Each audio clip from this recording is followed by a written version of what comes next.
আসসালামু আলাইকুম।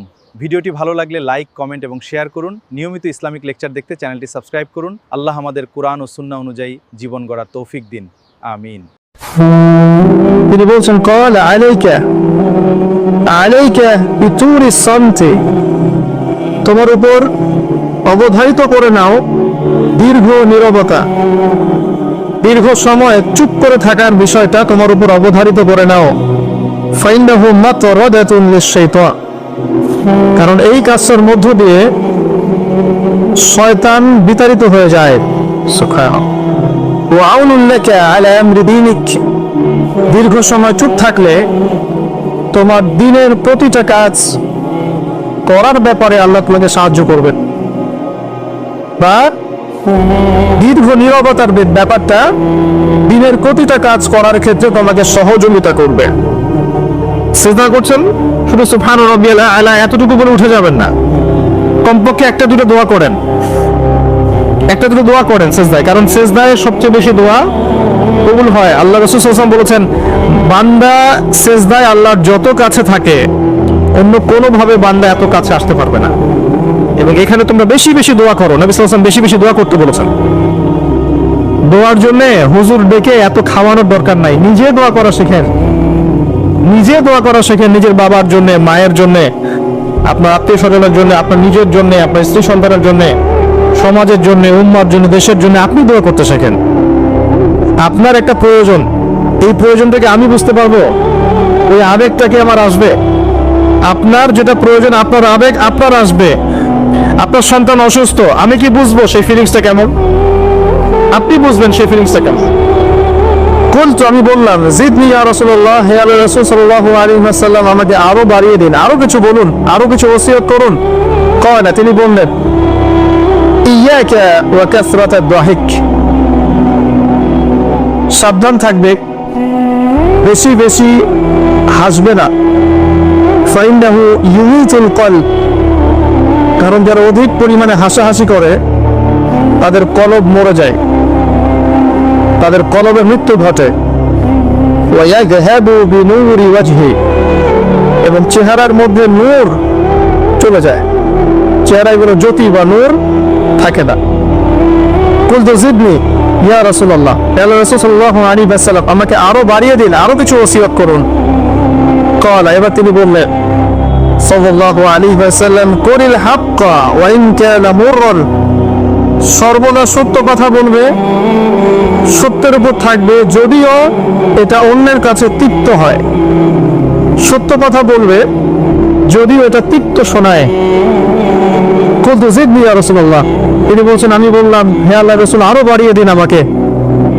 ক্বালা, এবার নবীজি বললেন সাল্লাল্লাহু আলাইহি ওয়াসাল্লাম, লা তাখাফ ফিল্লাহি লাউমাতা লাইম, আল্লাহর পথে কাজ করার ব্যাপারে বা আল্লাহর পথে চলার ক্ষেত্রে, আল্লাহর দ্বীন পালনের ক্ষেত্রে নিন্দুকের নিন্দার পরোয়া করবে না।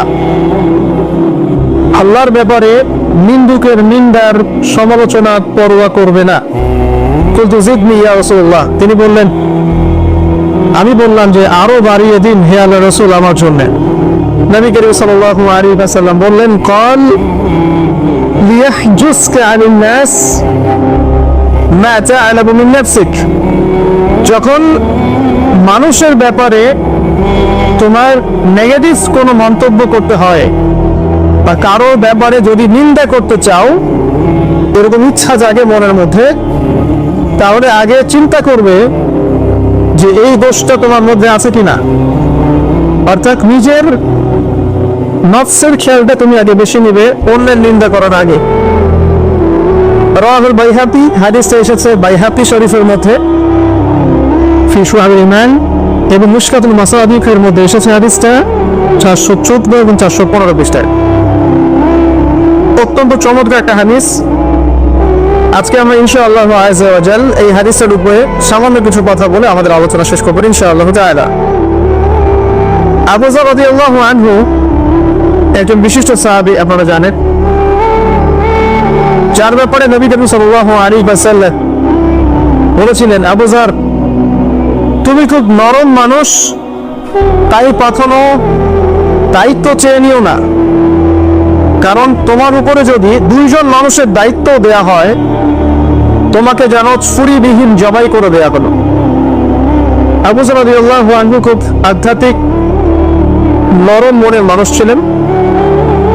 তিনি নবী সাল্লাল্লাহু আলাইহি ওয়াসাল্লামকে খাস করে বলছেন, এটা আমভাবে নয়, আমি যেমন আমভাবে সবার উদ্দেশ্যে কথাগুলো বলছি, এভাবে আমভাবে নবীজি এই কথাটা তাকে বলেননি, বরং খাস ভাবে বলেছেন, পার্সোনাল নসিহত, ইন্ডিভিজুয়ালি বলেছেন।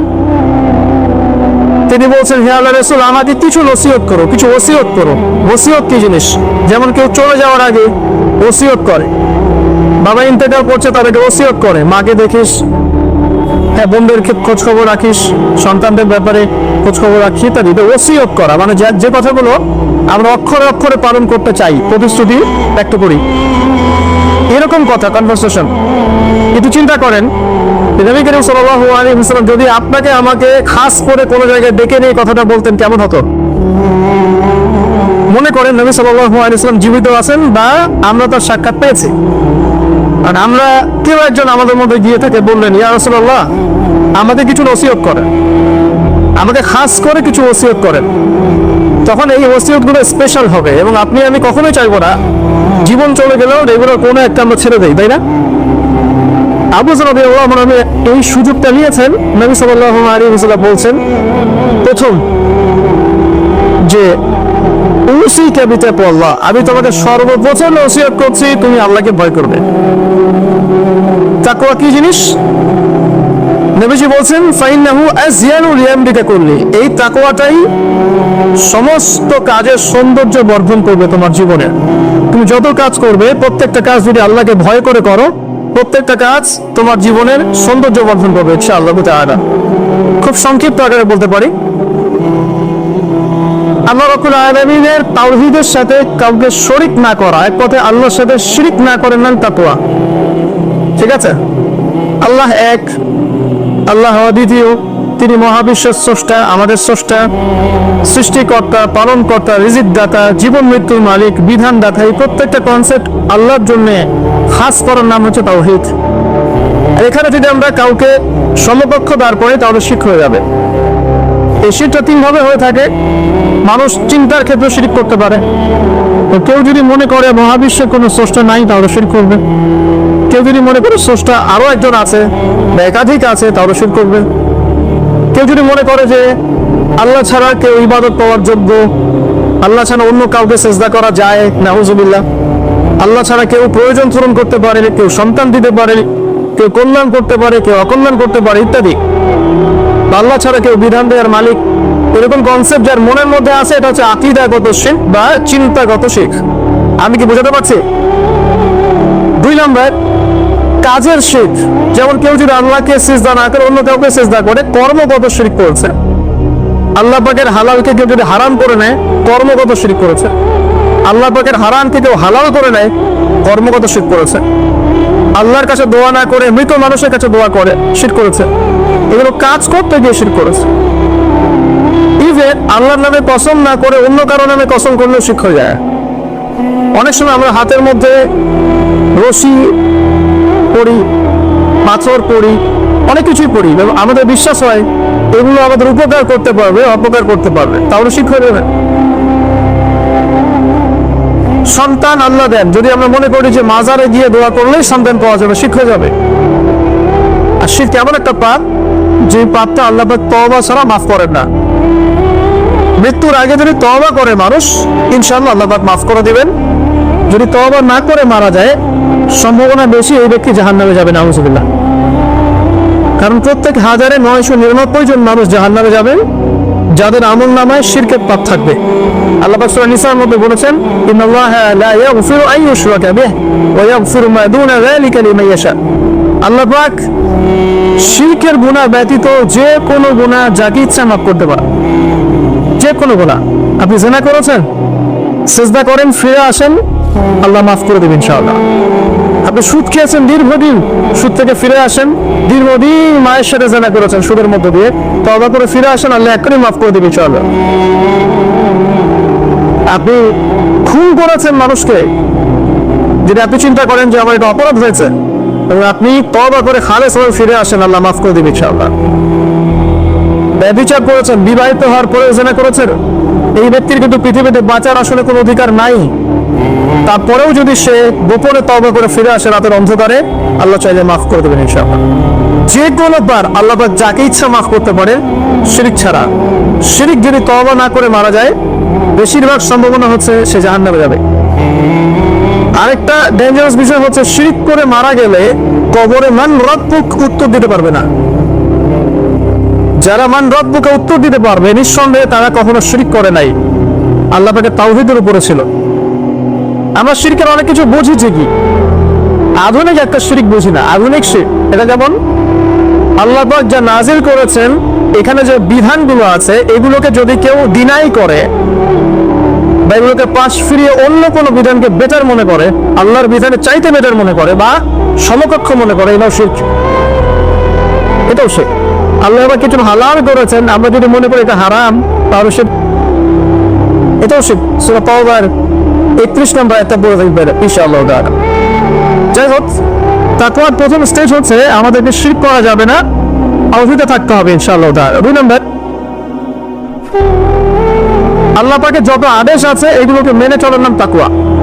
ফর এক্সাম্পল সালাত, সাওম, সাদাকা, হজ, উমরা, যাকাত, সত্য কথা বলা, পিতামাতার খেদমত ইত্যাদি যতগুলো আদেশ কোরআন এবং সুন্নাহর মধ্যে আছে, এগুলোকে মেনে চলা তাকওয়ার পরিচয়। 3 নম্বর, আল্লাহ পাকের যত নিষেধ আছে এই সমস্ত নিষেধগুলোকে বর্জন করার নামও তাকওয়া। শুধু আদেশ মানলাম, নিষেধ বর্জন করলাম না, এটা আসলে প্রকৃত তাকওয়ার পরিচয় নয়। আজকে আমরা মাশাআল্লাহ সবাই সালাত পড়েছি, কালকে সকালে যদি আবার সুরি লেনদেন করি, আমার মধ্যে তাকওয়া আসলে নাই। আমি ধর্মীয় জীবনে পাক্কা মুসল্লি হলেও অর্থনৈতিক জীবনে পাক্কা সুদখোর থেকে গেছে। এই অবস্থা যদি তওবা না করে মারা যায়, মায়ের সাথে জেনার অপরাধ নিয়ে কিয়ামতের মাঠে উঠবে ইনশাআল্লাহ। এটা আমার কথা না, নবী সাল্লাল্লাহু আলাইহি ওয়াসাল্লাম বলেছেন, সহিহ বুখারীর হাদিস, যে কোনো আলেমকে জিজ্ঞাসা করবেন, যে কোনো মাদ্রাসায় যাবেন, যে কোনো প্রকাশনায় বুখারী শরীফ কেনেন না কেন, হাদিসটা পাবেন, যে ব্যক্তি 1 দিরহাম সুদ খেলো, সে যেন 36 বার জেনা করলো। আপনি যদি জানেন যে আপনার ক্লোজ কোনো ফ্রেন্ড বা আত্মীয় বা whoever he is, সে জেনা করে বেড়ায় বা মেয়েদের সাথে, একাধিক মেয়ের সাথে তার সম্পর্ক আছে, ইনলিগাল রিলেশনশিপ, আপনি নিশ্চয়ই তার দিকে সম্মানের দৃষ্টিতে তাকাবেন। আখির জামান এমন একটা যুগ যেখানে সুদ থেকে বাঁচা সো ভেরি ডিফিকাল্ট। এখানে হাজারে খুব কম মানুষই সুদ থেকে বাঁচতে পারবে। যারা বেঁচে থাকবে তাদের গায়েও সুদের ছিটাফোঁটা এসে লাগবেই লাগবে, কারণ পুরো বিশ্বের ইকোনমিক সিস্টেমটাই সুদ ভিত্তিক। এটা পরিপূর্ণরূপে ইসলামিক ধাঁচে সাজানো এখন সম্ভব বলে মনে হচ্ছে না। আমরা চেষ্টা করতে পারি, সম্ভব কখন হবে? যখন শেকড় উপরে আসবে। আর শেকড় কখন উপরে হবে? যখন মালহামা হবে। আর মালহামা কখন হবে? যখন মদিনার গুরুত্ব কমে যাবে এবং জেরুজালেমের গুরুত্ব বেড়ে যাবে। আর যখন আল মাহদি আসবে, ঈসা ইবনে মারিয়াম আসবেন, তখন পৃথিবীতে ইনশাআল্লাহ আযজা ওয়া জাল ইসলাম ব্যতীত কিছুই বাকি থাকবে না। তখন ইনশাআল্লাহ তাআলা উপরের লেভেল থেকে সুদ বলতে কিছু থাকবে না ইনশাআল্লাহ। তবে এখন কি করবেন? ফাত্তাকুল্লাহা মাসতাতাতুম, এখন এতটুকু করবেন, ফাত্তাকুল্লাহা মাসতাতাতুম, তোমরা সাধ্যমতো আল্লাহকে ভয় করো। আপনার সাধ্য যতটুকু পুরায় এতটুকু আপনি দূরে থাকবেন। পারতপক্ষে চেষ্টা করবেন সুদ যেন আপনার গায়ে না লাগে। আল্লাহ পাক বোঝার তৌফিক দান করুন, আমিন। বলছিলাম, আল্লাহ পাকের নিষেধগুলোকে বর্জন করার নাম তাকওয়া। নামাজ পড়ছি, রোজা রাখছি, যাকাত দিচ্ছি না, এদিকে সুদ খাচ্ছি, হারাম রিলেশনশিপে আছি, বা পরকীয়ায় লিপ্ত আছি, বা মানুষের সম্পদে অধিকার দিচ্ছি না, ব্যবসা করছি। আর ব্যবসা যারা করি আমরা বেশিরভাগই মিথ্যা কথা বলি। আমরা ব্যবসা যারা করি ম্যাক্সিমাম মিথ্যা কথা বলি, মিথ্যা কসম করি। এবং আমাদের এই মিথ্যা কসম আর প্রতারণার কারণে জালেম শাসকের শাসন চাপিয়ে দেওয়া হয় আল্লাহর পক্ষ থেকে। এটা হাদিস এসেছে।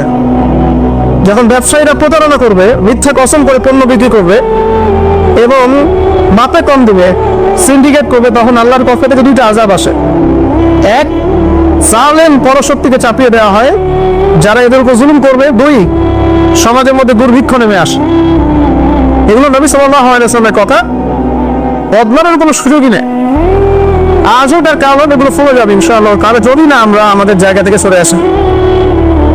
তো যারা আমরা ব্যবসা করছি অনেকে মিথ্যা কথা বলে ম্যাক্সিমাম, এবং মনে করি যে ব্যবসা এগুলো মিথ্যা বলা জায়েজ, এটা ব্যবসার অংশ মনে করি আমরা।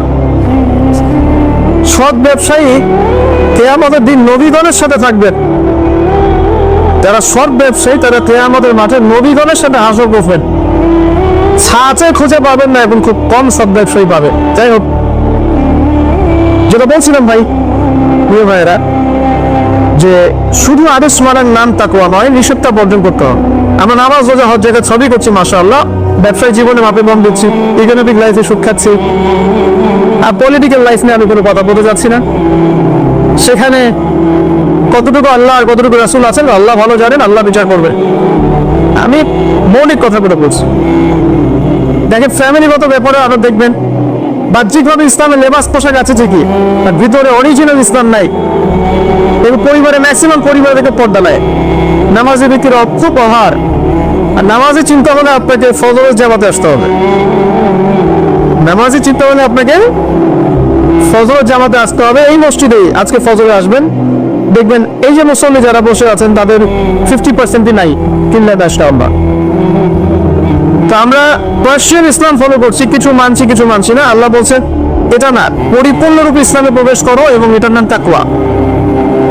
উসিকুম বিতাকওয়া আল্লাহ, আমি তোমাকে আল্লাহর তাকওয়া, আল্লাহকে ভয় করার ওসিয়ত করছি, খাস করে অনুরোধ করছি, ওসিয়ত করছি।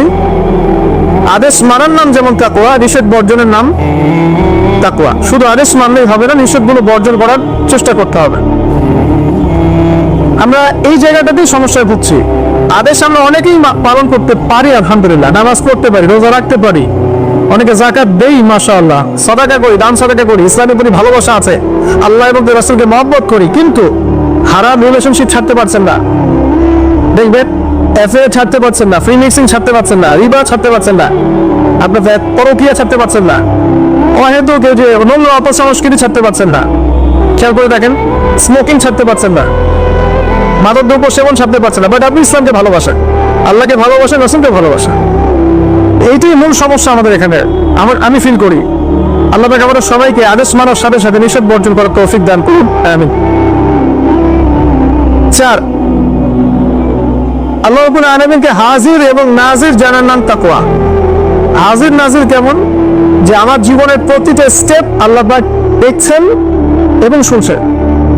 আল্লাহ পাক আরশে আজিম থেকেই আমাকে দেখছেন, আমাকে শুনছেন প্রতিটা মুহূর্তে, এখন, আজ, কাল, আগামী, অতীত, বর্তমান, ভবিষ্যৎ, সব সময় আল্লাহ আমাকে দেখছেন, শুনছেন।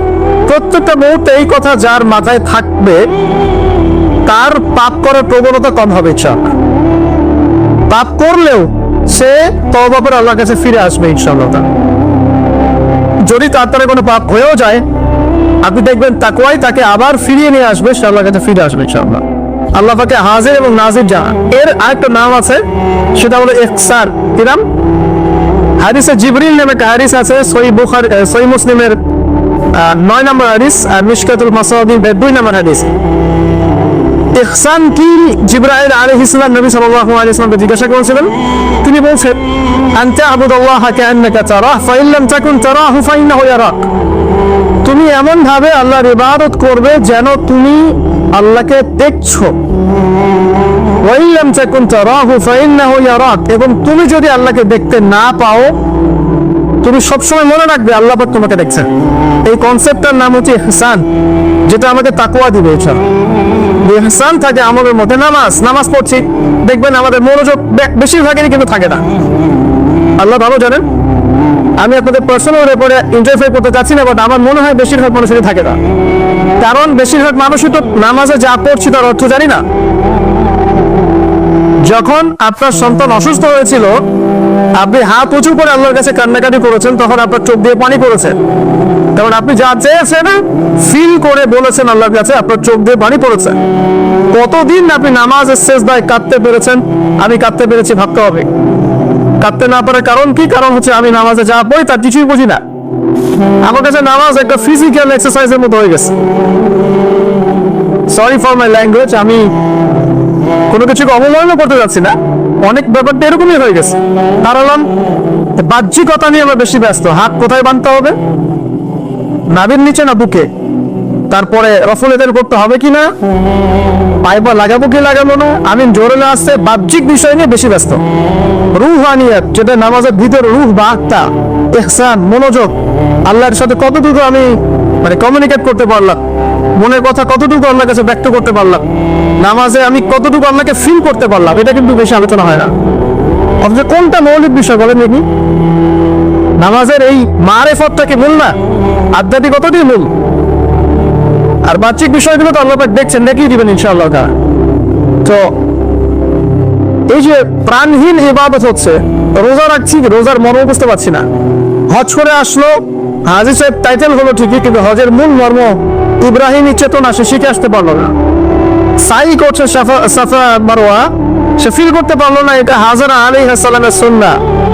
এই যে আমরা কুরবানি করলাম, ম্যাক্সিমাম আমাদের মধ্যে ফিল করতে পারি নাই এটা হচ্ছে ইব্রাহিম আলাইহিস সালামের সেই কুরবানি যেটা তিনি ছেলেকে করতে চেয়েছিলেন। এই চেতনাটা আসলো না। তো রসকসহীন ইবাদত কতটুকু কবুল হয়, প্রাণহীন ইবাদত কতটুকু উপরে পৌঁছে আল্লাহ ভালো জানে। তো যে বিষয়টা নিয়ে এই কথাটা বললাম, ইহসান হচ্ছে সেই জিনিস যেটা আমাকে মনে করাবে আমি আল্লাহকে দেখছি, শুনছি, বা আল্লাহ আমাকে দেখছেন এবং শুনছেন। এর জন্য প্রয়োজন আপনি ইবাদতে যা যা করছেন, যা যা বলছেন, এর অন্তত অর্থটুকু বোঝা। তাহলে আপনার ইনশাআল্লাহ মনের মধ্যে সেই ফিলিংসটা আসবে ইনশাআল্লাহ। তার ফর এক্সাম্পল, আপনি নামাজে দাঁড়িয়ে পড়ছেন ওয়ানুনাজ্জিলু মিনাল কুরআন মা হুয়া শিফাউ ওয়া রাহমাতুল লিল মুমিনিন ওয়া লা ইয়াজিদু যালিমিনা ইল্লা ফাসা। এই আয়াতের অর্থ কতজন জানেন? একটু হাত উঁচু করেন। যারা জানেন তারা যদি আয়াতটা কোরআনে নামাজের মধ্যে পড়েন, তারা মনোযোগ বেশি পাবে।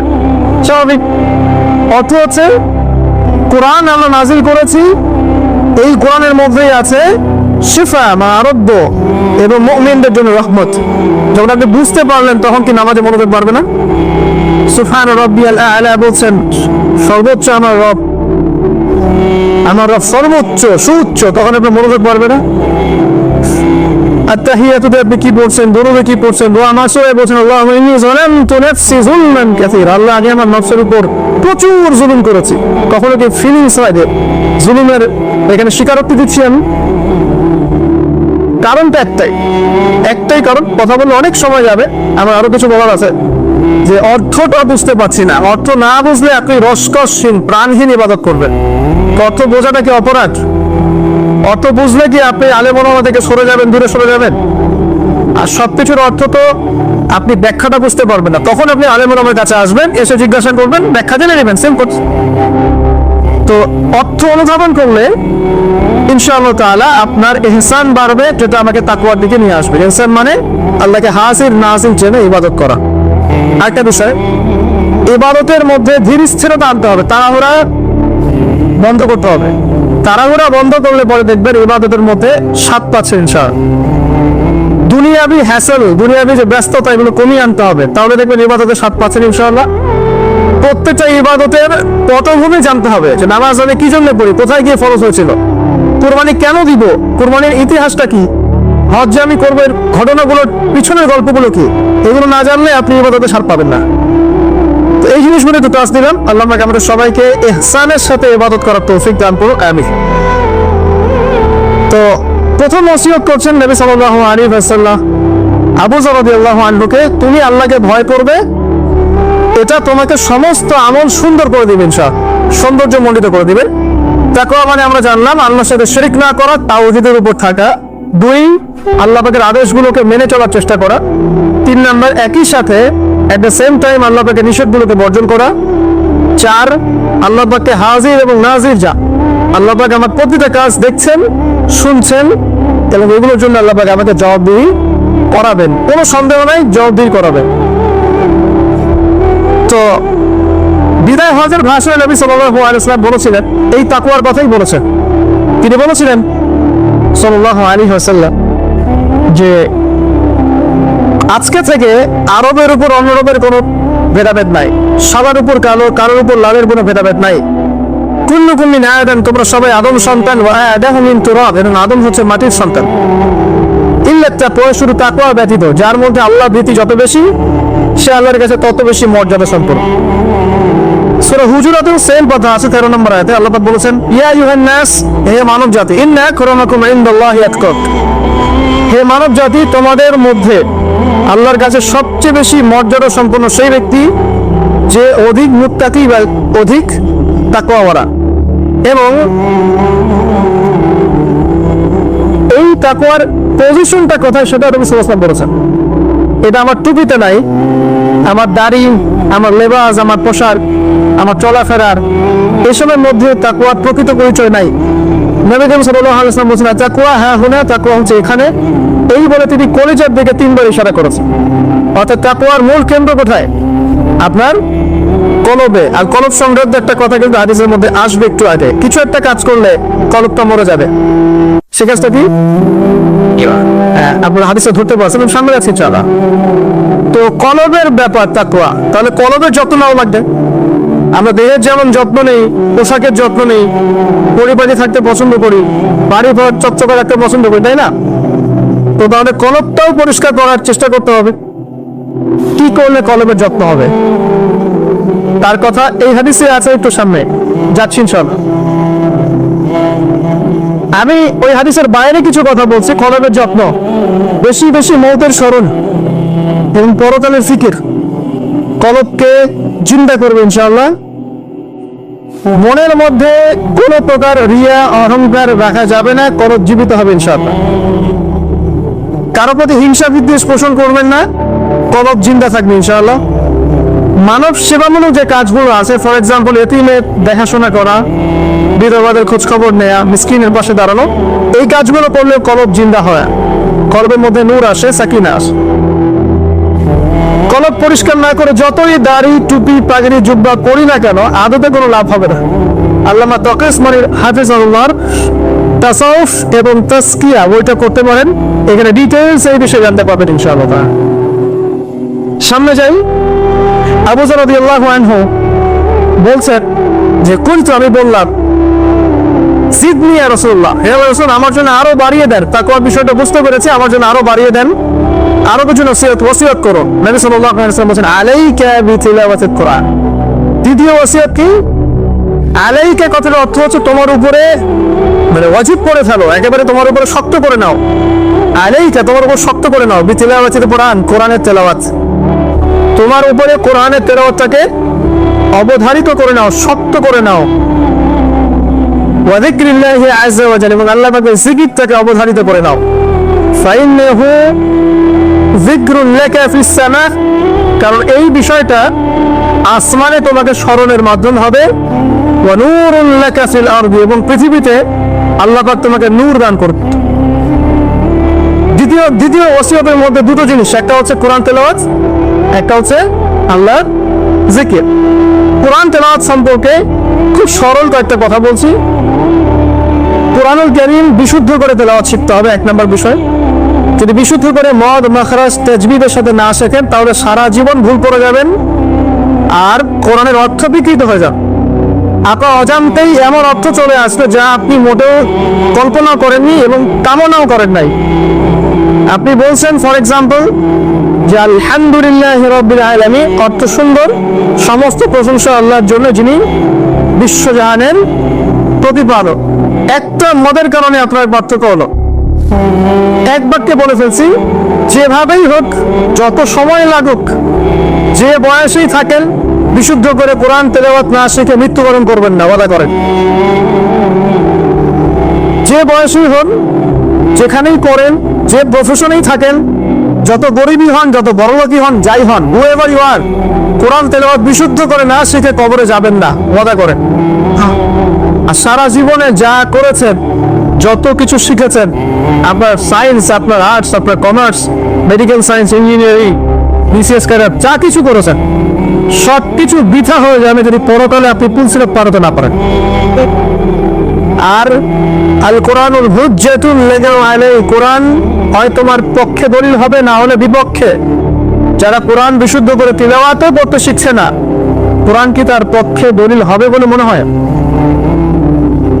আল্লাহ পাক আমাদের সবাইকে তৌফিক দান করুন, আমিন। তেলাওয়াত তো অ্যাটলিস্ট তেলাওয়াতটা শেখেন, অর্থ বোঝেন আর নাই বোঝেন, আমি আবার স্পষ্ট করেই বলছি, স্পষ্ট করে বলার পরেও কিছু মানুষের কেন জানি চুলকানি থামে না, আমি জানি না। তবে এটা নিয়ে আমার মাথায় ব্যথা নাই। আমি স্পষ্ট করে আবারও বলছি, কোরআন বিশুদ্ধ করে তেলাওয়াত করলে প্রত্যেক হরফে 10 নেকি পাবেন। কোরআন আপনার পক্ষে সুপারিশ করবে ইনশাআল্লাহ, আল্লাহ আপনাকে নূর দিবে, ঠিক আছে? এবং কোরআনের সুপারিশ কবুল করা হবে, আল্লাহ পাক আপনাকে জান্নাত দিবেন ইনশাআল্লাহ। এবং আলিফ লাম মিম পড়লে 30 নেকি হয়ে যায়, 3 নেকি বা 10 নেকি না, আলিফ লাম মিম পড়লে 3 হরফে 30 নেকি হয়ে যায়। বিশুদ্ধ করে কোরআন তেলাওয়াত করলে অর্থ বোঝেন বা না বোঝেন, আপনি প্রত্যেক হরফে 10 নেকি পাবেন। কিন্তু কোরআনের অর্থ অনুধাবন না করলে, কোরআনের অর্থ বুঝতে না পারলে আপনি কোরআনকে বাস্তবে প্রয়োগ করতে পারবেন না। আর কোরআনকে বাস্তবে প্রয়োগ করতে না পারলে আপনি কোরআনের মৌলিক হকটা আদায় করতে পারবেন না, সিম্পল। তাই অর্থ না বুঝে যদি সারা জীবন কোরআন তেলাওয়াত করে যাই, কোরআন তেলাওয়াতের নেকি হবে ঠিকই, প্রত্যেক হরফে 10 নেকি হবে ঠিকই, কোরআন আমাদের পক্ষে সুপারিশও করতে পারে, বাট কোরআনের প্রকৃত হকটা দুনিয়াতে আদায় হয়নি। আর কোরআন নাজিল করা হয়েছে যাতে মানুষ উপদেশ গ্রহণ করে, তাদাব্বুর করে, ফিকির করে, এটাকে নিয়ে গবেষণা করে, এবং এর মধ্য দিয়ে মানুষ যেন পথ খুঁজে পায়। এই কারণে আপনার স্কুল কলেজ ইউনিভার্সিটিতে যা পড়ছে এগুলো সব যদি ফার্সি ভাষায় হতো বা টার্কিশ ভাষায় হতো বা ধরেন রাশিয়ান ভাষায় হতো, এবং আপনি এগুলো অর্থ জানেন না, শুধু পড়ে দেওয়া মুখস্থ করেন, তাহলে কি আপনি আদৌ পরীক্ষায় পাস করতে পারবেন? প্রশ্ন উত্তর দিতে পারবেন?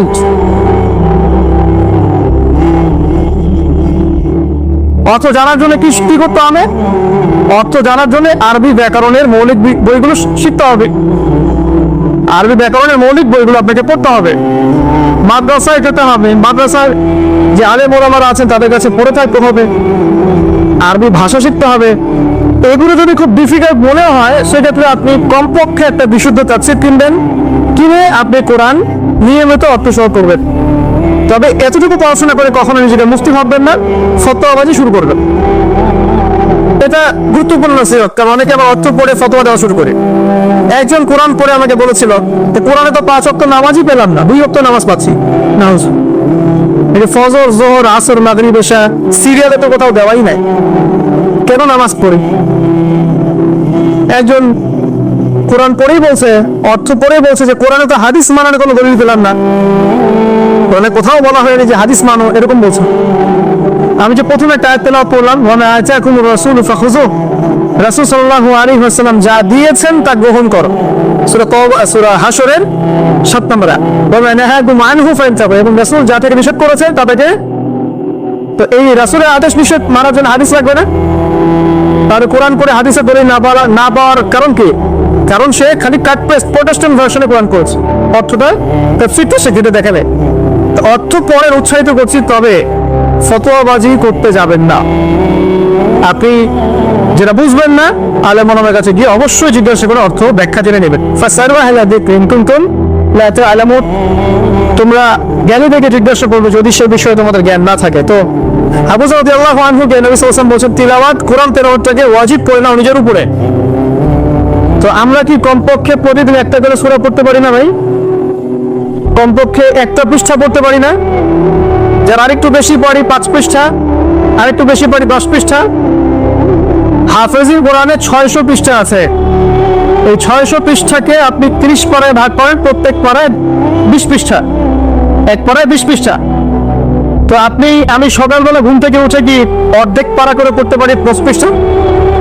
যারা একটু ভালো জোরে পড়তে পারি, ফ্লুয়েন্সি আছে, তারা 1 পারা করে পড়তে পারি। প্রতিদিন 1 পারা করে পড়লে প্রতি মাসে আপনি একটা করে খতম দিতে পারবেন।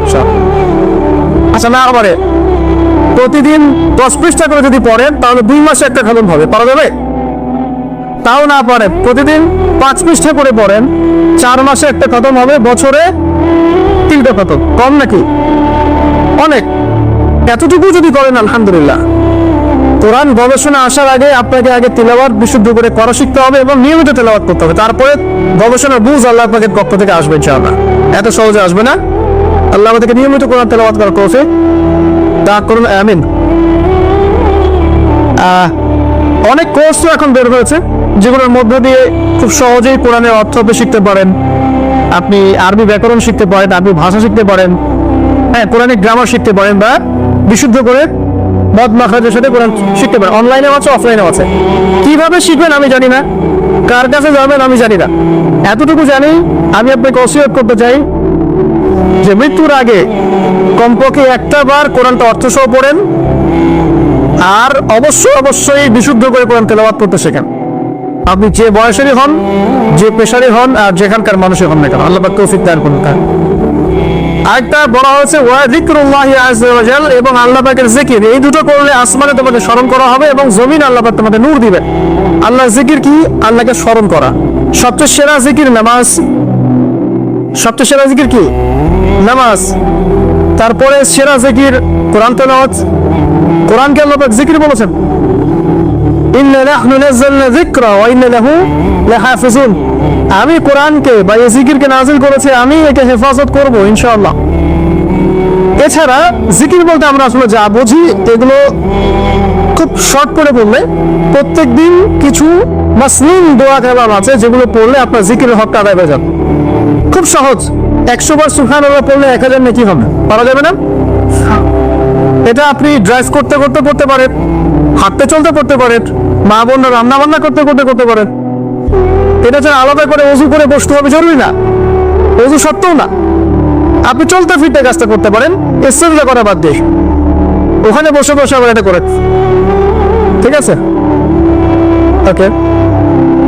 100 বার আলহামদুলিল্লাহ পড়া যাবে না, 100 বার আল্লাহু আকবার পড়া যাবে না, লা ইলাহা ইল্লাল্লাহ 100 বার পড়া যাবে না। খুব সহজ। বা সকালবেলা অ্যাটলিস্ট আপনি একটা বার পড়লেন আয়াতুল কুরসি, একবার পড়লেন সাইয়্যিদুল ইস্তিগফার। সাইয়্যিদুল ইস্তিগফার একবার পড়লে ওই দিন যদি সে ব্যক্তি মারা যায় তাহলে জান্নাত। মাগরিবের ওয়াক্তে পড়ে ফজর হওয়ার আগে যদি মারা যায় জান্নাত ইনশাআল্লাহ। এরকম অনেক দোয়া আছে। আউযু বিকালিমাতিল্লাহি তাম্মাতি মিন শাররি মা খালাক পড়বেন ইনশাআল্লাহ। কোনো দৃশ্যের অনিষ্ট আপনাকে স্পর্শ করবে না ইনশাআল্লাহ। জিন ভূত, জিন শয়তান, জাদু টোনা, চোখ লাগা, বদনজর কোনো কিছুই কাজ করবে না ইনশাআল্লাহ। এগুলো নিয়ে এখন অনেক রোগী দেখেন না, জিনগ্রস্ত রোগী, সেহেরের রোগী, মাজনুন হয়ে গেছে, পাগল, মেন্টালি ডিপ্রেসড, মানসিক। এখন তো বেশিরভাগ মানুষ মানসিক রোগী, ফিজিক্যাল রোগী কম, মানসিক রোগী বেশি। এখন এমন এমন জেনারেশন তৈরি হচ্ছে, এরা ক্রেজি, এরা হচ্ছে মানসিকভাবে বিকলাঙ্গ। পরীক্ষা করতে চান, সবার হাত থেকে স্মার্টফোন কেড়ে নেন, ইন্টারনেট কানেকশন বন্ধ করে গ্রামে পাঠিয়ে দেয়, 1 মাসের মতো সব পাগল হয়ে দেশে ফিরে আসে। পাগল হয়ে যাবে, ইন্টারনেট কানেকশন নাই, স্মার্টফোন নাই, দেখবেন পাগল, ক্রেজি হয়ে যাবে। আল্লাহ পাক আমাদেরকে হেফাজত করুন। জিকির বাড়িয়ে দেন। একটা জিকির আছে, সুবহানাল্লাহি ওয়া বিহামদিহি আদাদা খালকিহি ওয়া রিদা নাফসিহি ওয়া জিনাতা আরশিহি ওয়া মিদাদা কালিমাতিহি। যে ব্যক্তি এটা 3 বার পড়বে, ফজরের পর থেকে নিয়ে সূর্য ওঠা পর্যন্ত বসে বসে যদি আল্লাহ জিকির করতেন, যে নাকি হতো, এতটুকু পড়লে সে নাকি বাজাবে। আপনি যদি প্রতিদিন হজ করতে চান, উমরা করতে চান, ইশরাকের নামাজ পড়বেন জামাতে ফজর পড়ার পর, একটা হজ একটা উমরা নাকি পাবেন ইনশাআল্লাহ। অনেক জিকির আছে, আমি শর্ট করে বলে দেই। হিসনুল মুসলিম একটা বই আছে, কি নাম? হিসনুল মুসলিম। এই বইয়ের মধ্যে সব জিকির দেয়া আছে, বিশুদ্ধ সনদে আছে, কোনো সমস্যা নাই। এই জিকির আজকারগুলো বাড়িয়ে দেন। আল্লাহ পাক বলছেন আসমানে তোমাকে স্মরণ করা হবে এবং পৃথিবীতে আল্লাহ পাক তোমাকে নূর দান করবে। সব আসমানেও যে স্মরণ করা যায়, এটা তো এখন আপনারা বোঝার কথা। এখন তো এই পিকচারগুলো বের হয়ে আসছে, আপনাকে কত হাজার কত বছর আগের পিকচার দেখানো হচ্ছে না? আচ্ছা, ওখান থেকে পৃথিবীকে দেখতে এরকমই লাগবে। ওখানে গিয়ে যদি দেখা যায় ওখানেও কোনো রশ্মি ধরা পড়েছে, ওরাও পৃথিবীর এত হাজার বছর আগের অতীত দেখবে। যে সূর্যটা আপনি দেখেন, এটা এখনকার সূর্য নয়। যে সূর্য ডুবছে, যেটা আপনি দেখছেন, এটা ওই সময় সূর্য নয়, এটা 8 মিনিট 20 সেকেন্ড আগে সূর্য। আমরা আসলে বর্তমান দেখি না, আমরা অতীত দেখি। আমরা মহাকাশে আসলে বর্তমান দেখি না, অতীত দেখি। এই পুরো জিনিসটা, এই যে বিজ্ঞানের জয় জয়কার বলা হচ্ছে না, এটা নিয়ে ইনশাআল্লাহ আমি একটা লেকচার দিব ইনশাআল্লাহ তাআলা, ভেরি রিসেন্টলি ইনশাআল্লাহ। এখানে অন্য একটা মেসেজ আছে। এই পুরো বিষয়টা আপনাকে আরো কিছু বিষয় বোঝাচ্ছে। তার মধ্যে প্রথমটা কি জানেন? পরকালের অস্তিত্ব। পরকালের অস্তিত্ব এখন বললে জটিল হয়ে যাবে, এদিকে যাচ্ছি না। এই পুরো আবিষ্কারটাই পরকালের অস্তিত্ব আপনাকে বোঝাচ্ছে, এবং আল্লাহ পাক যে টাইম ফ্রেমের ঊর্ধ্বে অবস্থান করছেন এটা আমাদেরকে বোঝাচ্ছে। এটা হাদিসও আছে যা আবিষ্কার করা হয়েছে এগুলো প্রথম আসমানের বিষয়, এরকম আরো 2, 3, 4, 5, 7টা আসমান আছে, এবং সপ্তম আসমানের উপরে আছে মহাসাগর, তার উপর আছে কুরসি, তার উপর আরশে আজিম, তার উপরে আল্লাহ রাব্বুল আলামিন। আল্লাহ পাক এই টাইম ফ্রেমের মধ্যে আল্লাহ পাক যত সবই অতীত, সবই বর্তমান, সবই ভবিষ্যৎ, এগুলো ঊর্ধ্বে আল্লাহ পাক। অতীত, বর্তমান, ভবিষ্যৎ আল্লাহ পাককে গ্রাস করতে পারে না। আল্লাহ পাক এগুলো ঊর্ধ্বে আছেন। অনেক ব্যাপার আছে, ইনশাআল্লাহ এটা আমি পরে কথা বলবো, আজকে না। তো যাই হোক, আসমানে আপনাকে স্মরণ করা হবে, তার মানে আসমানেও আল্লাহ পাকের সৃষ্টি আছে যারা আপনাকে স্মরণ করবে। আল্লাহ পাক আপনাকে স্মরণ করবে ইনশাআল্লাহ। এবং পৃথিবীতে আপনাকে নূর দেওয়া হবে। নূর মানে কি? আলো। আলো কখন লাগে? যখন অন্ধকার দূর করতে হয়, এই তো অন্ধকার দূর করতে আলো লাগে। পৃথিবীতে অন্ধকার আছে? এখানে অন্ধকার বলতে কি বোঝানো হয়েছে? রাতের অন্ধকার, জাহেলিয়াতের অন্ধকার। কিসের অন্ধকার? চারিদিকে জাহেলিয়াত নাই? সুদ, ঘুষ, জেনা, ব্যভিচার, জাহেলিয়াত দিয়ে ভর্তি না? এই জাহেলিয়াত দূর করতে হলে আপনার টর্চ লাইট লাগবে, নূর লাগবে। সেই নূর আল্লাহ পাক আপনাকে দিবেন যদি আমি কোরআন তেলাওয়াত করি এবং আল্লাহর জিকির বাড়িয়ে দিই। আল্লাহ পাক আমাদেরকে সবাইকে নূর দান করুন, আমিন। কিন্তু সভ্যতা শুরু হয়েছে নবী দ্বারা। প্রত্যেকটা সভ্যতা শুরু হয়েছে কার দ্বারা? নবী দ্বারা। আমাদেরকে বোঝানো হয় মানুষ আগে পোশাক পরতে পারতো না, গাছের ছাল বাকল পরে থাকতো, তাই না? শিখেছেন না এগুলো?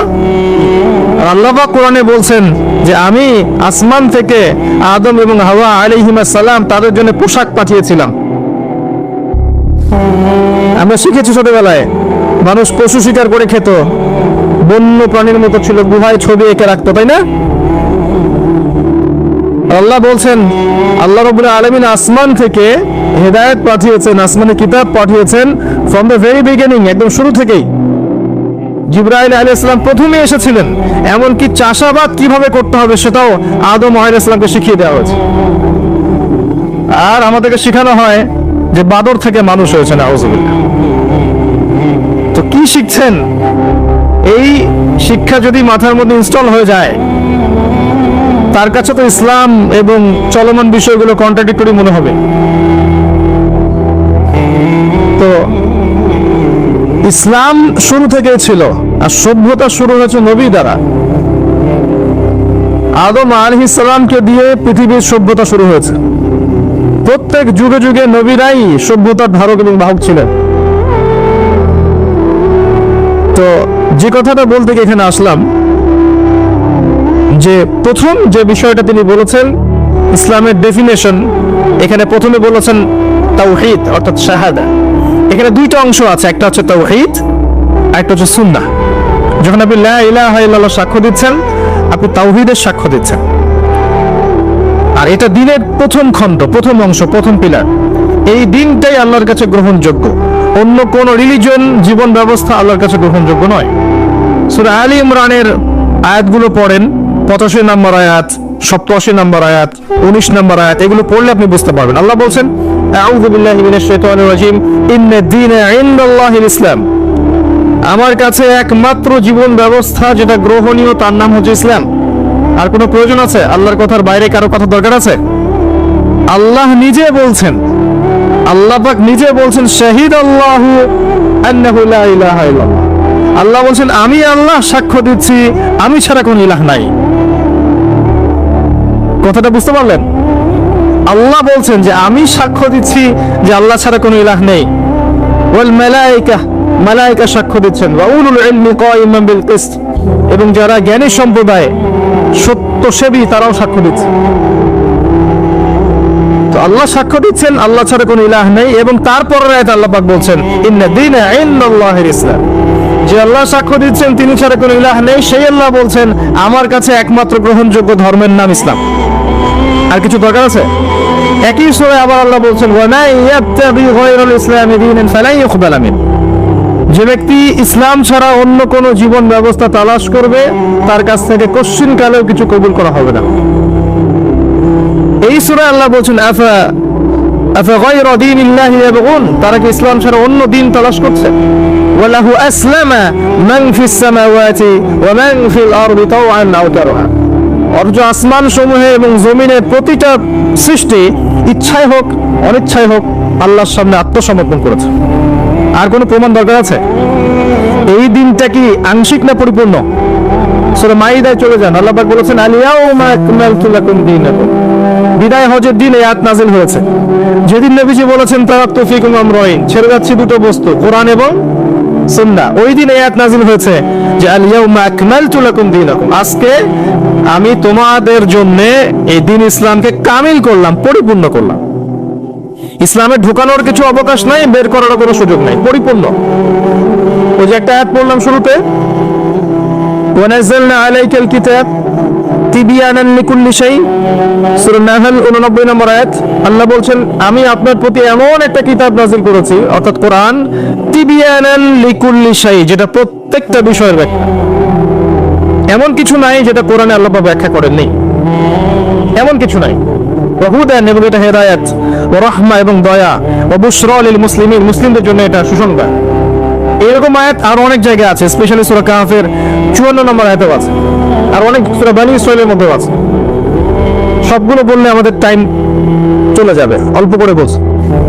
তো আল্লাহ বলছেন কোরআন এবং সুন্নাহে সবকিছু ব্যাখ্যা করা আছে, এবং এই দুটা হচ্ছে ইসলামের দুটা মেইন পিলার।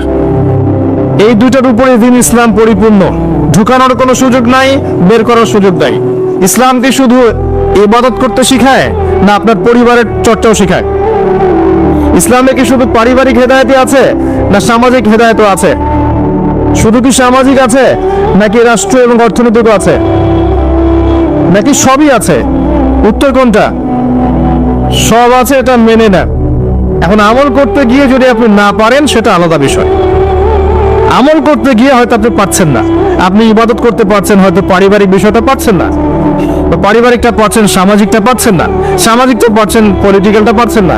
না পারার বিষয়টা ডিফারেন্ট। আগে আকীদা ঠিক করেন যে ইসলামে আছে সমাধান। আকীদা ঠিক করে যদি কেউ আমল করতে নাও পারে, ইনশাআল্লাহ আল্লাহ পাক মাফ করতে পারেন। আল্লাহ পাক মাফ করতে পারেন যে আমার বান্দার আকীদা ঠিক ছিল, যে সে ইসলামকে পরিপূর্ণ জীবন ব্যবস্থা হিসেবে মেনে নিয়েছে, এরপরে সে আমল করতে গিয়ে পারে নাই বিভিন্ন কারণে। হতেই পারে, সবসময় একরকম সিচুয়েশন থাকে না, তাই না? কিন্তু যদি আকীদাই ঠিক না থাকে, যদি কেউ মনে করে না ইসলামে সবকিছু নাই, এটা এই যুগে চলে না ওই যুগে চলতো, ইসলামের বিধানগুলো সব মৌলবাদী বিধান, এগুলো চলে না ওই যুগে, এই যুগে চলে না ওই যুগে চলতো, এগুলো করতে গেলে আমরা পিছায় পড়বো, আকীদাই যদি গলত থাকে তাহলে তো সমস্যা। তখন কবরে যখন প্রশ্ন করা হবে মা দিনুক, সে বলবে লা আদ্রি লা আদ্রি, তোমার দিন কি? সে বলবে আমি জানি না, আমি জানি না। কারণ দুনিয়াতে ইসলামকে পরিপূর্ণরূপে সে স্বীকার করে নাই। এখন আমাদের প্রথম কাজ স্বীকার করে নেওয়া যায় ইসলামের সমাধান আছে। আপনি এখন আমল করতে পারবেন না, আমিও জানি। কেউই এখন ইসলামের পরিপূর্ণ বিষয়গুলো পালন করতে পারবে না। পুরো সিচুয়েশনটাই ডিফিকাল্ট এবং ইসলামের মুসলিমদের বিপক্ষে। মাক্কি যুগে, যেখানে মক্কার জাহেলিয়াত ছিল, ওই যুগে কি ইসলামের সমস্ত বিধানগুলো বাস্তবায়ন করা গেছে? সম্ভব হয়? হয় না। পুরো বিশ্বের অবস্থা মক্কার চেয়ে কোনো অংশে কম না। এখন আপনার দুই চোখ লাগবে, বাইরের চোখ আর ভিতরের চোখ দিয়ে দেখেন, আপনি বুঝতে পারবেন যে পুরো ওয়ার্ল্ড ওয়াইড যে অবস্থা চলছে, এটা মাক্কি জাহেলিয়াতের চেয়ে কোনো অংশে কম না। তো এখানে যদি আপনি শুরুতেই সবকিছু ইম্পোজ করতে চান, পারবেন না, এবং এটা ভুল হবে। বরং বেসিক প্রাইমারি জিনিসগুলো দিয়ে শুরু করতে হবে। নামাজ দিয়ে শুরু করেন, জ্ঞান চর্চা দিয়ে শুরু করেন, ইত্তেবায়ে সুন্নাহ দিয়ে শুরু করেন, পারিবারিক আদর্শ সুন্দর করার দিক দিয়ে শুরু করেন, সামাজিক কাজ করেন, বেসিক জিনিসে শুরু করেন। আগে যদি চলে যান খেলাফতে প্রতিষ্ঠা করব, বড় বড় টার্মগুলো আগে ইউজ করেন, আপনি ভুল করেন। কারণ বেস ঠিক নাই। একটা বাড়ি বানাবেন যার ভিত্তি নাই, এখানে 10 তলা 20 তলা উঠবে? উঠবে না। বেসিক আমার সমাজে বেশিরভাগ মানুষ দেখবেন নামাজ পড়ে না, ম্যাক্সিমাম পড়ে না নামাজ। ম্যাক্সিমাম ছেলে মেয়ে দেখবেন কোরআন পড়তে পারে না, তিলাওয়াত করতে পারে না। নবী সাল্লাল্লাহু আলাইহি ওয়াসাল্লামের জীবনী কখনো পড়েও দেখে নাই।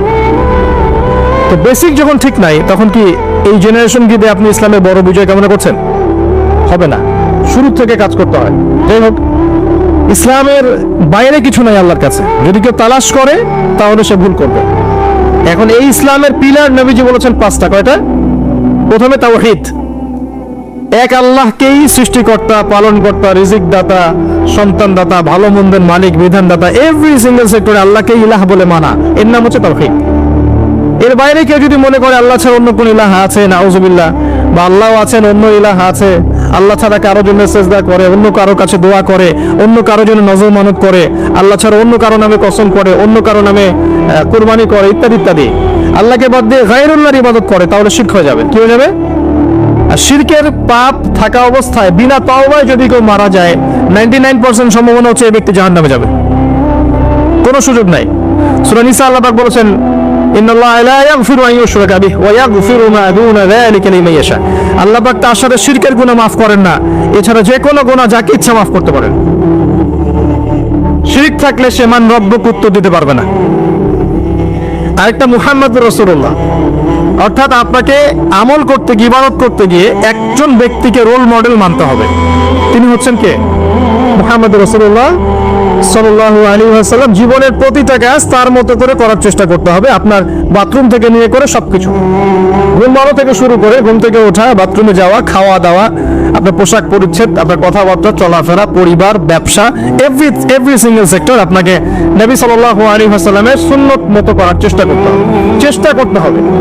আমি আবারও বলছি, আমি জানি আপনি পারবেন না, আমিও পারবো না, 100% আপনি পারবেন না, এটা সম্ভব না।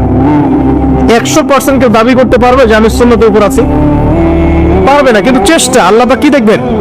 চেষ্টা করছে আমার বান্দা। হয়তো ঘুমাতে পারছি না, এখন তো আমরা ঘুমাতে পারিও না। এই যে এখন আমাদের ঘুমানোর কথা, এখন এক ঘুম দিয়ে ওঠার কথা। এশার নামাজ কখন পড়ছে? 8টা 8:30। তো এখন বসে বসে ওয়াজ করছে, জানি না এই ওয়াজে কি ফায়দা হবে। সত্যিকার অর্থে এখন আমাদের ঘুমানোর কথা ছিল। ট্রেডিশন গুলো এমন হয়ে গেছে, আমরা ঘুমাচ্ছি রাত 3টা। কি বলবো, আসলে সবাই এর মধ্যে পড়ে গেছে, আমি আপনি সবাই। এমন একটা সিস্টেম চলছে যে দিন রাতের জায়গায় চলে আসছে, রাত দিনের জায়গায় চলে গেছে। খেয়াল করে দেখেন, নবী সাল্লাল্লাহু আলাইহি ওয়াসাল্লাম রাতে তাড়াতাড়ি ঘুমাতেন, শেষ রাতে উঠতেন, ইবাদত করতেন, ফজরে মানে একটা রিফ্রেশিং মাইন্ডে তিনি সকাল করতেন। আর আমাদের খেয়াল করে দেখেন, আমরা এই জেনারেশন যারা আছে বেশিরভাগই দেখায় লেট নাইট, এবং দিনটা ওদের জন্য ছোট হয়ে যায়, দেরি করে ওঠা।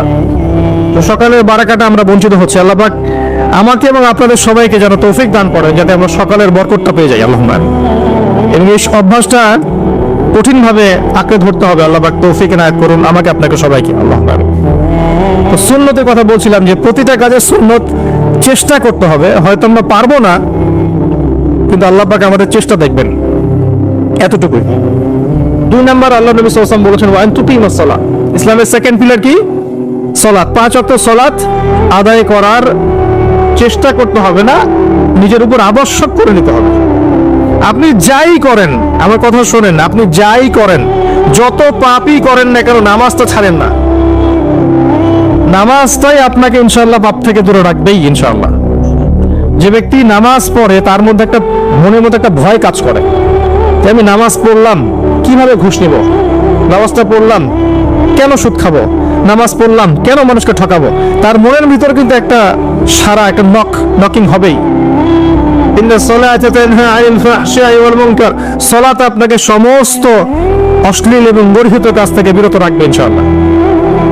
নামাজটা ছাড়েন না, যত পাপ করছেন করেন, আমি বলি নামাজ ছাড়েন না। ইনশাআল্লাহ একদিন নামাজই আপনাকে পথ থেকে বের করে আনবে ইনশাআল্লাহ। শয়তান আপনাকে হতাশ করতে চাইবে, শয়তান আপনাকে হতাশ করতে চাইবে যে তুই তো গার্লফ্রেন্ডের সাথে কথা বললি, রাতের বেলা পর্ন দেখলি, তুই তো ফ্রি মিক্সিং এ আছিস, তুই মাদক দ্রব্য খাচ্ছিস, তুই কাজে ফাঁকি মারিস, তুই ট্যাক্স আদায় করিস নাই, দুর্নীতি করছিস, তুই আবার নামাজ পড়বি কেন? শয়তান আপনাকে বোঝাবে কিন্তু যে নামাজ তো আমার শোভা পায় না, আমি তো অনেক পাপী মানুষ। এই ধোকায় পা দিবেন না। আপনি নামাজ কন্টিনিউ করতে থাকেন, ইনশাআল্লাহ আল্লাহ পাক আপনাকে পাপ থেকে বের করে আনবেন ইনশাআল্লাহ। ওই নামাজটা যদি ছেড়ে দেন, তাহলে আর কোনো হাতিয়ার বাকি থাকবে না। আর আপনি যত পাপ করেন না কেন, মায়ুস হবেন না, মন ছোট করবেন না। আপনার একটা সেজদা, যে সেজদা আপনি চোখের পানি ঢেলে দিয়েছেন আল্লাহর কাছে, যে আল্লাহ আমার ভুলগুলো তুমি মাফ করে দাও, আমার তওবা তুমি কবুল করো, ইনশাআল্লাহ দেখবেন ওই একটা সেজদা যদি কবুল হয়ে যায়, আল্লাহ পাক আপনার সব গুনাহ মাফ করে দিবেন ইনশাআল্লাহ। হতাশ হবেন না। শয়তান হতাশ করতে চাইবে মানুষকে, শয়তান মানুষকে হতাশ করতে চাইবে। এমনকি আপনার যদি পাহাড়ের পরিমাণ ঋণ থাকে, ওই ঋণ শোধ করার ব্যবস্থা আল্লাহ পাক করে দিবেন ইনশাআল্লাহ তাআলা। হতাশ হবেন না, নামাজ ছাড়েন না। আর আমি একটা কথা বারবার বলেছি, আবারও বলছি যে চলমান যে 3G 4G নামাজগুলো চলছে, এগুলো থেকে নিজেকে দূরে রাখবেন। সব এখন ডিজিটাল, নামাজও ডিজিটাল। দেখা যায় যে 5 মিনিটের মধ্যে 4 রাকাত নামাজ শেষ, মাশাআল্লাহ।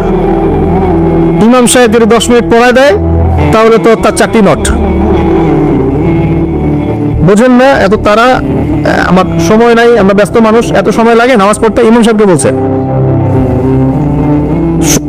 কমিটি ইমাম সাহেবকে চার্জ করছে, অথচ ইমামের উচিত তাদেরকে চার্জ করা। উল্টে গেছে এখন আর কি। ওদিকে আসবো আমি। দাসী তার মনিবকে জন্ম দেবে, মানে সমাজের ন্যায় অন্যায়, ভালো মন্দ, হক বাতিলের মানদণ্ড উল্টে যাবে। দাসী কখনো মনিবকে জন্ম দেয়? মানদণ্ড উল্টে যাবে। আসেন, রিল্যাক্সে নামাজ পড়বেন ইনশাআল্লাহ। আল্লাহ পাক তৌফিক দান করুন। নামাজের মধ্যে যা পড়ছেন এটাকে বোঝার চেষ্টা করতে হবে অর্থটা, তখন দেখবেন নামাজে মনোযোগ বাড়বে ইনশাআল্লাহ। তার আগে অজুটাকে ভালো করে করবেন, তাড়াহুড়া করে অজু করবেন না, রিল্যাক্সে অজু করেন। অজুর অঙ্গগুলোকে সুন্দর করে ধরুন। অজু পরিষ্কার হয় না, এই জন্য নামাজে মনোযোগ থাকে না।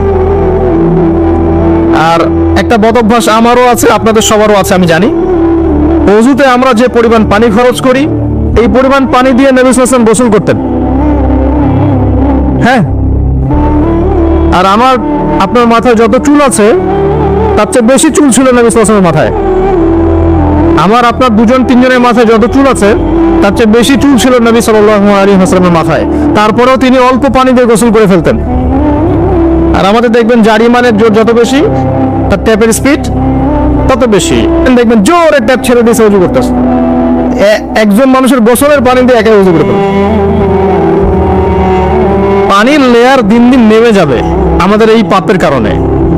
কুল আরাআইতুম ইন আসবাহা মাউকুম গাওরা, সূরা মুলকের শেষ আয়াত পড়ে দেখেন। বলুন হে নবী, তোমরা যদি কখনো সকালে উঠে দেখো যে পানির স্তর সব নিচে নেমে গেছে, পানি নাই, কোন সেই সত্তা আছে তোমাদেরকে পানি এনে দিবে, প্রবাহমান পানি? দিন দিন ঢাকা শহর সহ বড় বড় যে সিটিগুলো আছে, এগুলোর পানির লেয়ার নিচে নেমে যাচ্ছে। আমাদের অপচয়ের কারণে এমন হচ্ছে। প্রচুর পানি আমরা অযুত অপচয় করি। গোসল দেখবেন শাওয়ার নিচ্ছে, ওই যে আমাদের ডিজিটাল আজুজের বাথরুম যেগুলো আছে, পানি চোষা বাথরুম, মানে 10-20 বালতি পানি দিয়ে শাওয়ার নিয়ে নিবি। হ্যাঁ, আর মহিলা হলে তো কথাই নাই, আরো 10 বালতি এক্সট্রা লাগায়। তো সমস্যা, ওযু ঠিক করতে হবে, তারপরে সালাতে মনোযোগ বসবে ইনশাআল্লাহ। আল্লাহ পাক আমাদেরকে সালাত বুঝে আদায় করার তৌফিক দান করুন। মনোযোগ চলে যাবে, যাওয়া আসা করবে, মনোযোগ যাওয়া আসা করবেই, কিন্তু মনোযোগ ধরে রাখার চেষ্টা করতে হবে ইনশাআল্লাহ তাআলা। আল্লাহ পাকের ইহসান দান করেন, মনোযোগ বাড়বে ইনশাআল্লাহ আযজা ওয়া জাল। আরেকটা টিপস বলবো, সেটা হলো নামাজে সূরাগুলোর মধ্যে ভেরিয়েশন রাখতে হয়। যেমন প্রতিদিন যদি আপনি একই রকম সূরা পড়েন, আমি নিজেও দেখেছি যে আপনি প্রত্যেক ওয়াক্তেই যদি একই সূরা দিয়ে নামাজ পড়ে থাকেন, দেখবেন মনোযোগটা তুলনামূলক কম পাচ্ছেন। তো এক রাকাতে যদি আপনি ভেরিয়েশন নিয়ে আসেন, সূরার মধ্যে ভেরিয়েশন বোঝেন তো, বৈচিত্র্য নিয়ে আসেন, আপনি দেখবেন মনোযোগ বাড়বে। খেয়াল করে দেখেন। এবং তাসবিহ তাহলিল যেগুলো করছেন, এগুলো অর্থটার দিকে যদি ফোকাস করেন, মনোযোগ কিছুটা হলেও বাড়বে। আরেকটা কাজ করলে মনোযোগ বাড়বে, প্রত্যেক সিজদায় দোয়া করতে পারলে। সিজদা করছেন, শুধু সুবহান রাব্বিয়াল আ'লা এতটুকু বলে উঠে যাবেন না, কমপক্ষে একটা দুটো দোয়া করেন সিজদায়, কারণ সিজদায় সবচেয়ে বেশি দোয়া কবুল হয়। আল্লাহ রাসূল সাল্লাল্লাহু আলাইহি ওয়াসাল্লাম বলেছেন, বান্দা সিজদায় আল্লাহর যত কাছে থাকে, অন্য কোনো ভাবে বান্দা এত কাছে আসতে পারবে না। এবং এখানে তোমরা বেশি বেশি দোয়া করো, নবী সাল্লাল্লাহু আলাইহি ওয়াসাল্লাম বেশি বেশি দোয়া করতে বলেছেন। দোয়ার জন্য হুজুর ডেকে এত খাওয়ানোর দরকার নাই, নিজে দোয়া করা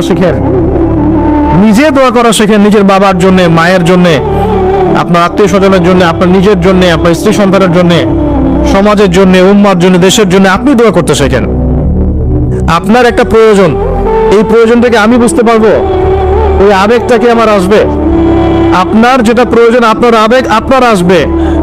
আপনার সন্তান অসুস্থ, আমি কি বুঝবো সেই ফিলিংসটা কেমন? আপনি বুঝবেন সেই ফিলিংসটা কেমন।